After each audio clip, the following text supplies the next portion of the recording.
Sérieusement, je connais personne qui a réussi à perdre du poids pendant le ramadan. On va passer, on va. Mais arrête un peu. Pour de vrai, je te jure, j'ai fait une sieste. Voilà, je suis réveillé. Ça veut dire qu'on a bien bossé, ça. Les auréoles, ça fait vraiment la vie. Tout à l'heure, il a dit que j'étais gros. Comment les élèves, ils osent? Facile.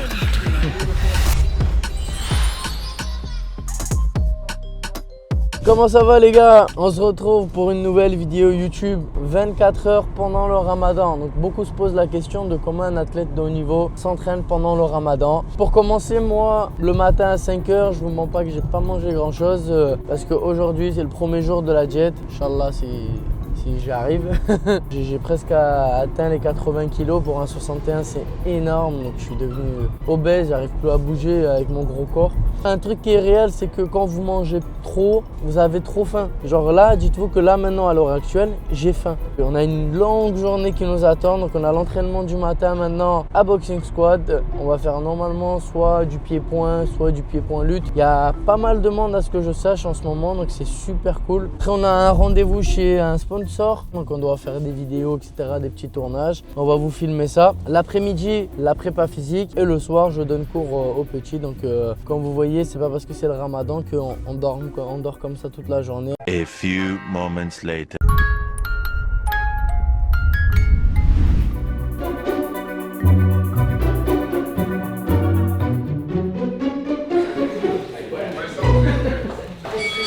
Je suis essoufflé. Pour ça, il a pas mis un rash-guard aujourd'hui, il a mis un t-shirt bien large. Ah, si je mets un rash-guard, tu vois que des bourrelets là.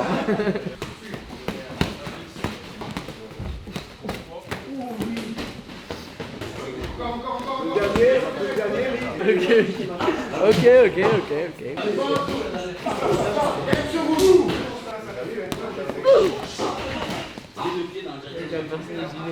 Oh, en 2026, il y a encore des gens qui défrisent. On demande à tout le monde. On dirait pas une perruque de riche. En plus, tu vas mal couper de. Trop la rage! Ouais!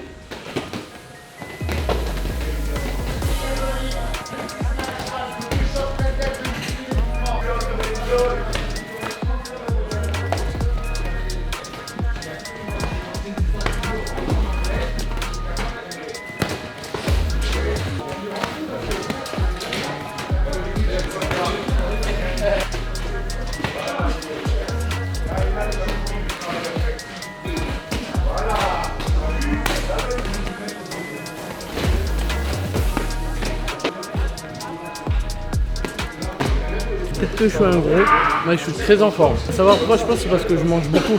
J'ai pas énormément de cardio, mais j'arrive à mettre un gros rythme.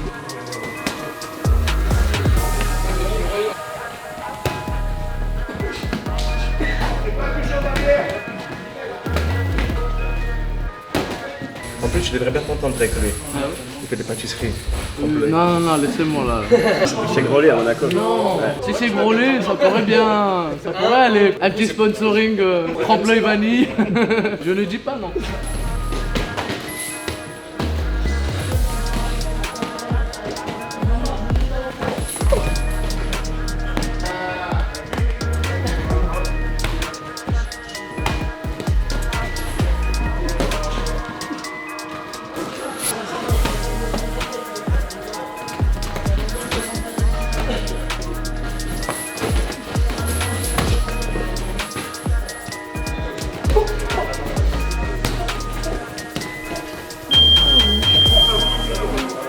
Ah non? Je crois que c'est nous. C'est nous. Si je tiens, mais frère, on a accéléré 2 minutes. Malade toi, dire comme ça, tu te marres toi. Bon les gars, je suis avec Aldric Assata, le head coach du Boxing Squad. Pourquoi je le présente là maintenant? Bon, vous le connaissez tous, hein, mais c'est pour vous dire qu'il y a une nouvelle salle qui arrive sur Nice. Donc je vais le laisser en parler, s'il vous plaît. On fait notre dernier camp dans cette salle qui nous aura rendu de grands services pendant le Covid et tout. Et voilà, la nouvelle salle va ouvrir, je pense, début mai. On aura 800 mètres carrés. Pour eux, il va y avoir tout un espace récupération. Ils auront 300 mètres carrés de tatami, une cage UFC, une salle de prépa physique. Là, je supervise en même temps les travaux, en même temps que leur camp. Et ça va être absolument... Restez connectés, on va en dire plus dans les semaines à venir. Pareil au niveau de l'hygiène, au niveau de la ventilation, on a essayé de travailler pour que le staphylocoque soit le plus loin possible des athlètes et des pratiquants. Donc on vous en dira plus dans les prochaines semaines. Tu veux faire des vues dans ton vlog avec des clips, tu me orgues, frère. Ces explications vont tellement être farfelues. Tu mets Virgile dans la discussion de 24 heures Ramadan, ça pourrait être très drôle. Et te dis si t'aimes bien. Des aides pour interrogation. Bon les gars, je suis avec Virgile, le champion actuel de la RS et le prétendant à l'UFC, mais bon, on est à ça. Hein. Le sujet d'aujourd'hui les gars, c'est le poids. Parce que en vrai de vrai, oui, il jeûne pas, c'est vrai, il fait pas partie du Ramadan. Je commence mais mon Ramadan avec un et là petit il déj, commence moi. un petit déj à 8h. Vraiment le Ramadan ça m'irait bien comme je mange plus le soir. Tu vois là j'ai pas encore mangé, j'ai même pas bu encore. Ok. J'ai juste rincé mon protège-dents, tu vois. Rien. Donc ouais, donc Ok. moi je pense que je pourrais vite m'adapter, tu vois quand même. Ok, bah J'ai l'habitude. bienvenue dans l'équipe. C'est bon, je peux partir dans un mois, il va falloir que j'aille faire une greffe parce que naturellement il y a Là, rien ça qui va pousse, pas être top là. Et couper les cheveux surtout. Le sujet c'est quoi? C'est le poids. Après un combat on a toujours des troubles alimentaires les gars, j'en avais déjà parlé dans une autre vidéo. Bon vous voyez qu'il est énorme pour un 84 et je suis énorme pour un 61. Donc c'est une question qui revient très souvent. Pourquoi on grossit autant? Pourquoi je monte pas de catégorie etc. Ben, je vais laisser carrément Virgile répondre à ma place. Pourquoi on monte pas de catégorie? Parce que les autres, tout le monde fait la même chose en fait. Là moi actuellement j'ai du mal à descendre un peu le poids. Je monte maximum à, on va dire, le max que j'ai fait c'est 105 mais c'est de la flotte. Je suis pas un 105 comme un 93 qui va partir de 105 comme moi quand je pars à 96. Donc après les combats c'est naturel qu'on remonte énormément. On fait pas mal de rétention d'eau aussi, tout ça. Et après l'objectif c'est d'essayer de se stabiliser, de je pense rester à grand maximum à plus 15 du poids qu'on doit faire pour la pesée, tu vois. Je pourrais faire des combats mais mon objectif c'est vraiment de performer et de pouvoir aller prendre les meilleurs et je pense qu'à 93 ma place elle y est pas, tu vois, il me manquerait quelques centimètres, prendre plus de masse musculaire et puis j'ai pas envie, dès que tu commences à être un combattant ou t'es tout petit ou très grand, tu vas vraiment être obligé d'être focus sur un style et d'être vraiment un combattant atypique et c'est pas mon but, tu vois. Si je commence à être vraiment plus petit que les gars, ça va pas me plaire sur le niveau du MMA, tu vois. Bah, surtout par rapport à surtout son style. Il a un style où il est plus axé sur la lutte et du coup en fait il a besoin d'une force qui est, je dirais, un peu au-dessus de son adversaire. Mais pour moi, où moi j'ai un style totalement striker, bah, ça me dérange aussi d'avoir un mec qui a plus lourd que moi tout simplement. Peut-être que là par exemple je fais 80 kg, mais je peux pas égaliser avec un mec qui fait 80 kg sec, tu vois, c'est une grosse différence. Par exemple, qu'ils si comprennent Paris s'il prend 4 kg de plus, il fait 84, c'est pas les 84 de quand moi je combats et que je suis pesé, tu vois, ça a rien à voir. Après quand t'es fort, Baris il va pouvoir cartonner la plupart même des middleweight et tout à un certain niveau, mais arriver au top niveau, ça se joue dans les détails et le poids fait partie de ces détails qui sont vraiment importants. Attends, il faut qu'on lui dise. Ah ouais. On va faire une vidéo les gars avec Virgile, un 24 heures avec Virgile. Et à la fin, ce sera un combat mais de nourriture, de buffet. Oh, moi je veux bien parce que je suis pas un dieu. Très loin, ça va le faire après un combat. C'est bon, ça me va. T'arrives à t'entraîner après manger toi frérot? Parce que moi j'ai essayé de faire juste une séance de prépa physique après manger. En fait les deux premières semaines elles m'ont servi à ça, de voir comment je réagissais par rapport au jeûne. Toi t'arrives vraiment à t'entraîner après le jeûne? Moi ça m'est déjà arrivé. En fait j'ai 2 jours où j'ai des entraînements de boxe thaï et en fait ça change pas. Même si je mange avant, même je peux manger ce que je veux avant. Genre je suis programmé à aller à cet entraînement et m'entraîner genre. Tu sais ça m'est déjà arrivé de manger des assiettes comme ça, des gâteaux. Genre je peux quand même y aller à cet entraînement et quand même ça m'arrive tous les jours depuis. Tiramisu non, du kunefe oui, baklava oui, Walden non, parce que pendant le Ramadan voilà, on calme un petit peu. Sérieusement je connais personne qui a réussi à perdre du poids pendant le Ramadan. On va passer, mais arrête un peu. Ben moi en fait j'ai souvent fait des prépas pendant le Ramadan et je combattais soit pendant et des fois si après tu le combats, Ramadan. c'est différent. Première saison où je suis arrivé à Cannes, je faisais ça, je venais, je travaillais, je mangeais un repas parce qu'avant d'aller travailler, après je travaillais, je finissais à 5h du matin, je rentrais, c'était trop tard, je pouvais plus manger. Donc je l'ai fait pendant longtemps et après j'ai pris le rythme de le faire et c'est pour ça, moi le Ramadan je m'en sers un peu comme un reset. Dans le Ramadan, tu donnes ton ressenti Ah oui c'est vrai, il a combattu pendant le Ramadan. Alors ouais, c'était... Parle plus fort parce qu'on t'entend pas là. On t'a frappé dans la voix ou quoi? Frérot, je suis défoncé. Laisse tomber, c'est impossible. Même combattre pendant le Ramadan, c'est impossible. J'étais mort, j'étais 2 jours déshydraté, j'ai failli mourir. T'as envie de pleurer, tranquille frère, c'est passé maintenant. C'est des émotions, Paris. En gros, moi, quand j'allais au travail, à chaque fois, j'arrivais à peu près pile à l'heure, mais je me pinguais pas sur la tablette. J'avais pas des questions, j'étais nul et alors que j'aurais fait des vidéos. J'aurais fait des vidéos sur TikTok, ils ont fait des... Moi, je vais travailler dans les fast-food parce que c'est trop dans ma vie, parce que je suis un flemmard un peu, je galère à aller travailler. Sur TikTok, je gagne pas d'argent. Tous ceux qui croient que je gagne de l'argent, c'est pas vrai. J'ai jamais gagné d'argent avec TikTok. Mais sinon, je suis une galère. Après, tu sais, c'est ça, tu prends une chaîne YouTube et tu racontes ta vie. Orgues, moi ce qui m'importe en vrai de vrai, c'est Orgues, comment il fait, parce que Miskin, avec les dégâts qu'il prend. Non, je rigole. Non, je rigole. Je te jure, je rigole. Tu l'as fait une fois, là. Je rigole, c'est bon, je rigole. Pleure pas, c'est bon. J'ai failli mourir. Vous avez entendu, hein? C'est le début de la guerre. Début de la diète pure. Parce que de base, lui me dit, bon, ça va, c'est pas grave. Tu vas voir le cut. Il sera là pour le cut. Tu verras la souffrance. Reflet optique, que je dise pas le mal le nom, c'est reflet optique. Reflet optique. Reflet optique. Pourquoi je dis reflet? Je sais pas. Je suis en Turquie moi aussi. Comme un blédard, j'ai dit. Reflet optique. Reflet optique. Comme le reflet. Ah, tu fais tout à l'heure? Ah merde, je crois qu'il filmait pas. Ça, c'est bien, ça, tu le mets dans. Bon, les gars, on est chez Reflet optique. Et en même temps, sur une vidéo YouTube, vous savez, on peut parler beaucoup plus. On peut vous présenter le patron directement. Hein. Weji. Bonjour. Salam alaikum le boss. Comme ça, Ortola. Ça va? Ça va et toi? Chez Reflet optique, vous pouvez faire énormément de choses. Par exemple, personnaliser vos lunettes. Genre sans personnalisation, c'était cela. Vous voyez la différence, les gars? Pas personnalisé. Et quand c'est personnalisé, ça se transforme comme ça. Ça se transforme comme ça, par exemple. Bon, vous savez que moi je suis pas très fan de lunettes de base, mais la vérité depuis tout à l'heure je fais que essayer des lunettes et je crois que je vais arriver au prochain combat comme as. Beau gosse, c'est pas. Je vais être un autre homme, je crois. La montre, Là, les lunettes et tout. Je level up. Step up, level up là bientôt. Faut juste que je repasse mes hauts, c'est tout. Ça c'est bien. Ouais. La première remarque que je prends direct c'est oh t'aurais pu repasser ton haut quand même. Ça va, c'est bon. Je suis pas devant le président là. Bon les gars. On fait notre petite vidéo, ensuite on se revoit directement là dans 1 heure à peu près à la salle. On a la prépa physique à faire, donc à tout à l'heure. Il a envie d'esquiver, il a dit je suis fatigué. Ah les gars, je suis KO là, vous voyez la posture que j'ai, je suis mort. Voilà, en vrai la réalité, les gens ils veulent pas vous dire la vérité, c'est comme ça, les gens ils rentrent, ils font ça. Ils dorment, après Zarma, j'ai fait une photo à la salle, genre Zarma, je me suis... C'est pas vrai. Là, regardez, j'ai les yeux, ils se ferment. En vrai, je lui dis quoi? Je lui dis, vous savez ce que je lui ai dit ou pas? Viens, on va skier aujourd'hui, on fait la vidéo demain et on le rajoute. Mais vas-y, tu sais quoi, vas-y, on y va. Pour de vrai, je te jure, j'ai fait une sieste. Voilà, je suis réveillé. Je te jure, je suis bien, genre ça va. On va voir ça dans 2 minutes. Hein? Je suis pas sûr, on va voir ça pendant la prépa. Hein. 2. 16h30, je suis là. Il est 17h14. On a dit je dors 5 minutes. Hein. Il a dormi 15 minutes. Il a les cheveux frisés, il n'a pas le droit de parler. Je lui explique le programme, il est pas content. C'est un fou lui. Je te dis que c'est ça et c'est tout frère, qu'est-ce qu'il y a? Je voulais faire un peu de le problème des amateurs. Tu leur expliques le programme, ils sont pas contents. Qu'est-ce qu'il y a? Rien. Avec ton défrisage là, c'est un malade. Mais wesh! Qu'est-ce que t'as fait? Mais voilà, je sais pas. C'est maintenant? Non! On dirait un chien me l'a arraché. Mais qui m'a fait ça? Ça va partir en embrouille juste après. Ah, j'appelle quelqu'un, ça part en embrouille juste après. Je sais pas comment c'est possible. Mais qui? C'est ta soeur, c'est qui frérot? C'est ma belle-soeur, normal. Kim, qu'est-ce que je raconte? Ah vas-y, on va jamais faire ça sinon. C'est mon beau-frère. Et du coup, c'est ma femme que je dois appeler. Eh frérot. Oh, j'ai un gros problème avec mon t-shirt là. Et à bon de quoi? J'avais pas ça moi, tu sais que moi je m'entraîne dans une salle de sport et personne me croque le t-shirt.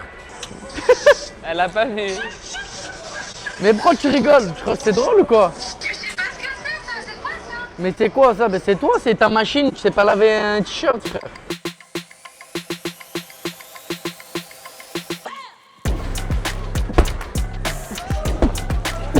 Oh t'as fait quoi?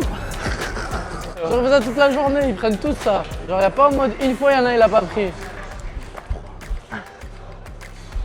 J'ai une migraine de malade.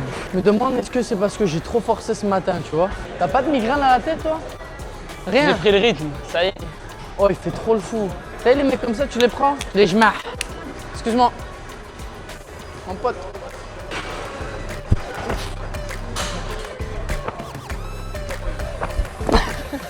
Bon les gars, je présente un de mes élèves, Adem, qui est combattant amateur en 61 kg. Adem Abou Elaoul, 20 ans, combattant de MMA amateur, 6-1. Et voilà, on va essayer de devenir un champion comme Adi Güzel. Ah, pourquoi les amateurs, ils ont vraiment trop du mal genre, à se présenter? Je pense qu'il y a un truc qui est réel. Pour les amateurs, il leur faut des cours pour apprendre à s'exprimer. Pour qu'ils sachent parler, qu'ils arrêtent les wesh wesh, qu'ils arrêtent plein de choses. Pourquoi? Quoi? C'est la première fois que je me présente. Déjà ça, c'est vie. mort. Tu vois ce que je veux te dire ou pas? C'est pas possible, regarde-moi sa tête frère.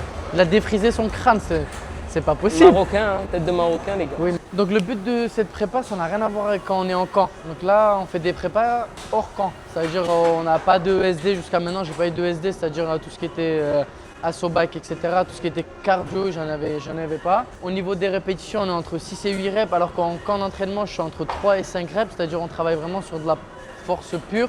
En fait, ça me prépare pour la prépa qui arrive, que je commence juste après le Ramadan. Donc je serai en camp d'entraînement mi-mars jusqu'à mon combat qui va être vers le mi-mai, pardon. Donc d'ici 2 mois et demi exactement. Donc on est en train de perdre du poids.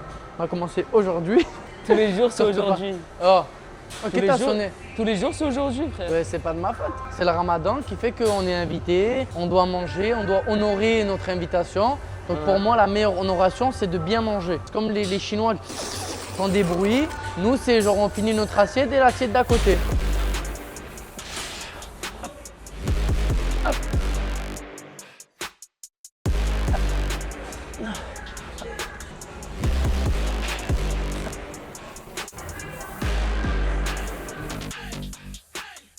Vous allez voir la différence d'un amateur à un pro. Déjà, on arrive à son maximum dans pas longtemps là. Allez, encore deux. Allez, c'est bien. Allez, ça, c'est les mecs à la salle, t'as vu, ils le font tout le temps, ça dit. Allez, c'est pour toi. Regardez, ça coupe le jeûne avec 100 balles. Oh, 2 € la bouteille de Déviant, ça fait mal au cul. Et le 4 € la barre. Wesh, un peu de respect pour la population. Oh, on travaille au SMIC, nous. Moi, j'ai commencé le MMA pour être le meilleur combattant au monde. La première fois qu'on m'a posé cette question, j'avais 18 ans et ils étaient venus filmer Ilyes. Et en fait, ils viennent le filmer et Ilyes, il me dit tiens, prends-le lui, fais-lui une interview, c'est un monstre. Et le mec, il me pose la question, quitter, tatati, tatata. Et à la fin, il me dit genre, pourquoi tu fais ce sport, genre? Et moi, je lui dis écoute, moi, mon objectif, c'est d'affronter les meilleurs. Tu vois, j'ai envie de savoir ce que c'est la sensation de me battre contre les meilleurs, tu vois. Et lui, il me dit ça, genre de derrière, il me dit dis que tu vas à l'UFC, dis que tu vas à l'UFC, je te jure. Et moi je lui dis, oui, l'UFC, oui, mais moi ce que je veux, le truc ultime, genre, c'est juste savoir ce que c'est d'affronter les meilleurs au monde. Et là, arrivé maintenant, je fais partie des meilleurs au monde. C'est un truc de malade quand même. Ouais, parce que tu sais pourquoi? Parce que l'ambiance, moi je trouve que ce qui manque dans le MMA, c'est cette ambiance comme au foot où les gens ils représentent en mode tu sais un pays et ça sort des drapeaux et tout, tu vois. Comme moi par exemple, j'ai mon équipe en Turquie. À l'heure actuelle, je m'en fous, mais dès que je vois un match de eux, ça me fait monter mon cœur. Tu vois, Fenerbahçe, genre dès que je vois, ils sont nuls à chaque fois, tu vois. Genre ça me met un truc bizarre. En vrai, tu sais ce que ça devrait être fou, c'est que les gens ils soutiennent pas un athlète mais un club. Tu fais genre boxing squad comme contre un club de Paris, boxing squad contre genre American Top Team par exemple. Tu vois ce que je veux te dire ou pas? Et là, les gens ils vont arriver pour supporter que le boxing squad. Ouais. Et là, je pense que ça peut faire une vraie différence, non? De fou. Parle frère, argumente. T'es un malade, de fou. Comme ils ont fait en amateur France-Hongrie. Carrément, je devais combattre, mais je suis pas allé. Parce que c'est le Ramadan.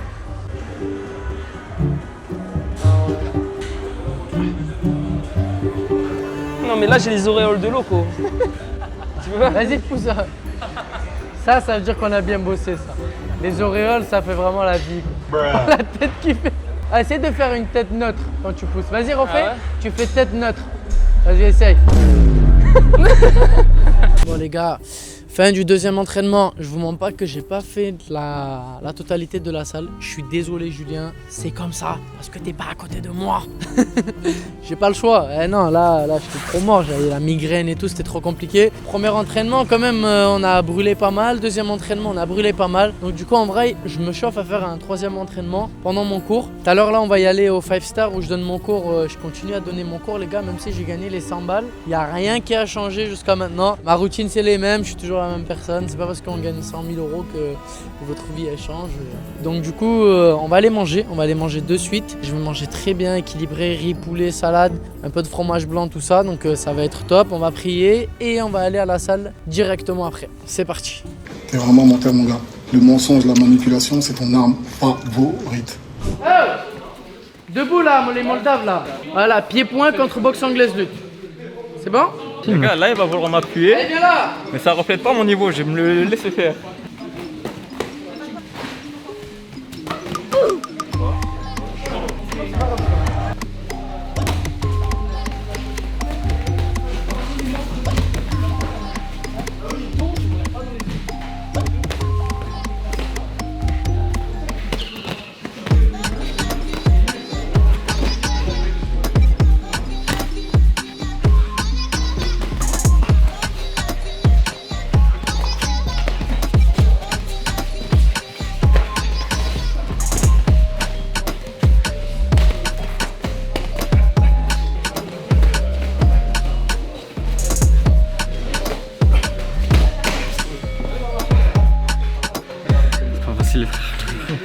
Ça, ils sont bons les jeunes, mais ils sont trop... Ils donnent trop. Oui, ils dosent mal leur force de frappe et tout. Donc c'est un peu en moi de pas mettre de l'ego dans ce que je fais en général, tu vois. Bon, ça fait chier hein, de prendre des coups forts gratuitement alors que tu sais que si tu vas à fond, bah, tu vas pas les prendre. C'est comme ça que tu les formes, hein, ces mongols là. Sinon, ils n'arrivent jamais à se former, sinon ils vont toujours rester comme ça. Tout à l'heure, il m'a dit que j'étais gros. Filme-moi ça. Tout à l'heure, il a dit que j'étais gros. Comment les élèves ils osent? Ah, arrêtez de parler, tournez là!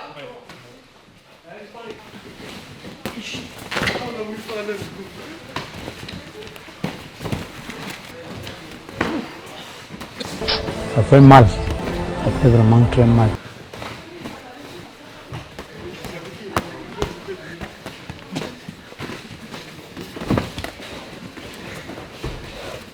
Oh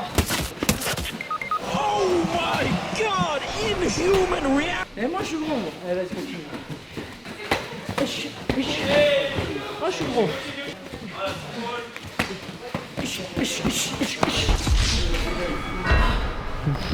Moi je suis un gros, moi. Dites là, mettez votre vie, j'ai dit gainage. Dépêchez-vous. Oh, on est dans la merde, j'ai pris le téléphone. On va nous oublier. Allez, vous me finissez tout ça là avec 100 abdos. Hein?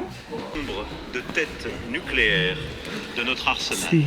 Pour être libre donc, on suit vraiment l'actualité, Iran, États-Unis, France, c'est super important. Notre pays détient Allez encore cette arme hors du commun.